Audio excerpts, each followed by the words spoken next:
j'avais su les problèmes que ça allait m'apporter, j'aurais préféré ne pas répondre à ce message. Faut absolument que je vous raconte ces story time dignes d'une série Netflix. Vous êtes pas prêtes, vraiment, sortez les popcorn parce que là il y a du croustillant, d'accord?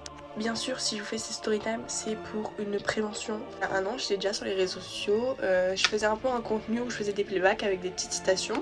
Et donc un jour, je fais une petite citation en mode un petit truc qui n'allait pas sur moi, où je me sentais pas bien. Il y a un gars qui réagit en me disant si t'as besoin de parler, je suis là. Enfin, il trouve plein de petits mots réconfortants. Et je suis en mode bah c'est super mignon, enfin je vais lui répondre. Et les jours passent, on continue à discuter. Et il faut sachez que j'habitais dans le sud et moi j'habite à Nantes. Super bon feeling, super bonne alchimie.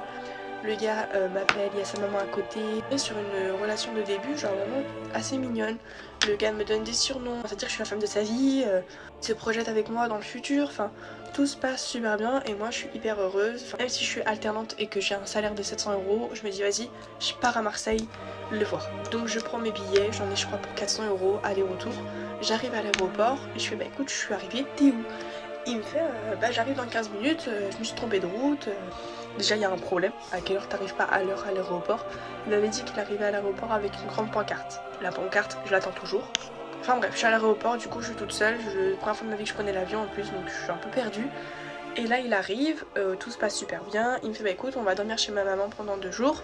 On arrive chez sa maman, il avait pas sa maman, elle était partie en voyage, tout se passe super bien, enfin le gars est hyper tactile avec moi, je vois il y a une bonne alchimie comme il y avait sur les réseaux sociaux, enfin tout se passe super bien, je suis hyper heureuse. Au bout du 3e jour on commence à s'embrasser, donc bah pour moi on n'est plus dans une relation amicale, enfin, il y a du respect qui doit être des deux côtés maintenant.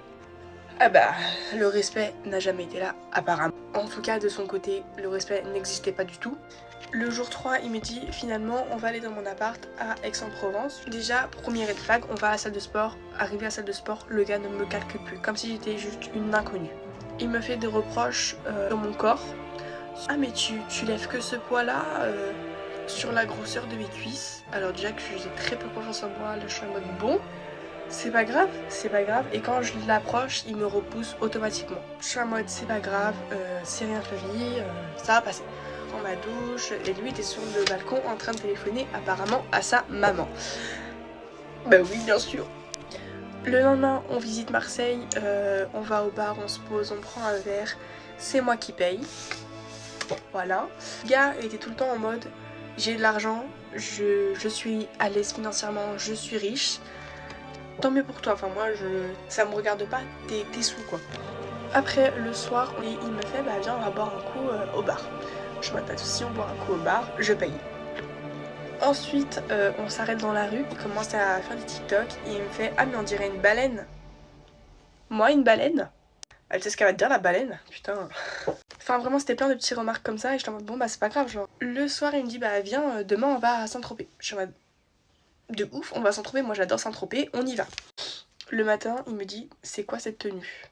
Ok, t'es en train de juger ma tenue, après mon corps c'est ma tenue. C'est pas grave. On descend de l'appart, il me fait ah bah j'ai oublié mon chargeur, est-ce que tu peux aller le chercher? Bah mec, je connais pas ton appart, enfin je sais pas c'est quel numéro d'étage, je sais pas c'est quel numéro la porte. Je ne trouve pas donc je redescends, il me fait ah mais t'es vraiment nul, tu sais même pas ouvrir une porte. Enfin vraiment je me prends une vague de haine. Je suis hyper susceptible donc j'étais en train de me retenir de pas chialer. Bon bah on va à Saint-Tropez mais je prends pas mes sous, ça sert à rien. Je me dis ok prends pas tes sous, ça sert à rien si tu veux. Comme par hasard 10 minutes après il me fait oui j'ai plus d'essence, faut que j'aille à la station service. Ok, il me fait est-ce que tu peux me prêter ta carte bleue pour que je fasse mon plein? Ton plein? D'accord. Ça fait un TikTok en se filmant et du coup bah moi je suis derrière, enfin on me voit. Il me fait ah mais non je veux pas qu'on te voit sur mes TikTok, va ailleurs. Ok mec on s'embrasse, on dort dans le même lit, tu veux pas me voir, enfin faut me le dire hein. Entre temps il poste ses TikTok.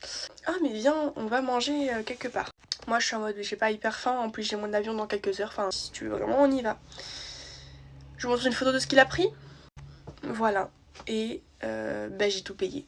À aucun moment de ces 4 jours, il a sorti sa carte bleue pour me payer quelque chose. Et sachez qu'au retour de Saint-Tropez, il me fait « Oh mais faut que j'aille laver ma voiture !»